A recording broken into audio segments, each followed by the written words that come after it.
Hello, everybody. Thanks for coming to our website here on C-VILLE.com. I'm Cathy Harding, and we're here with our good friend, the news editor, Brendan Fitzgerald. Howdy. We let Kiara take a few days off. Kiara Kanzi has a story this week about some developments going on at PVCC. Thought you might fill us in on what the big news is over there. Oh, sure. Well, let's see. Right now, PVCC is pretty pleased with their budget for the upcoming year because they've predicted a record number of students. It's about 5,600 the upcoming year, so they're feeling pretty pleased with that in light of some cuts that former Governor Tim Kaine made to the community college system towards the end of last year. So, these cuts come along, and we have stimulus funds compensate a little bit and sort of, as she puts it, they sort of soften the blow to PVCC and other community colleges.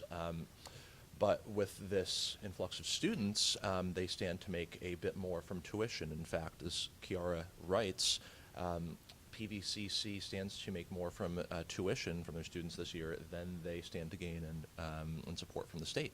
So that's a big change. Sure, yeah, a pretty significant change. Now, of course, looking ahead, you sort of wonder where do we go from here? If students are sort of hosting more of the costs, sort of taking care of more of that themselves, or families of students, what have you.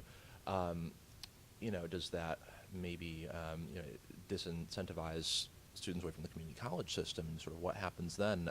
Also in the news section this week, we have a story from Matt Deegan, who went to a presentation by Senator Mark Warner at the Curry School, in which Mark Warner talks about the need to sort of incentivize four-year universities like UVA to work with community college systems so that there are sort of students that might not have the funds to sort of cover themselves through programs like those offered at PVCC, sort of have other ways to fund their education. Yeah, it's been a kind of growing concern there, how community colleges and four-year colleges, especially in the state system, coordinate their efforts. So that's a rich little sampling from the news section this week. We also have a cover story looking at what would happen if the McIntyre Recycling Center were to shut down, where in recent years as much as 5 million, that's with an M, million pounds of recyclables have been processed. So check that out. You can read it here online. You can pick up a copy. Don't forget C Magazine, the new edition is out. Yay, looks great. Check it out online. Pick up a copy. I'm Cathy. Brendan, Kiara's on vacation, but we'll all see you next week.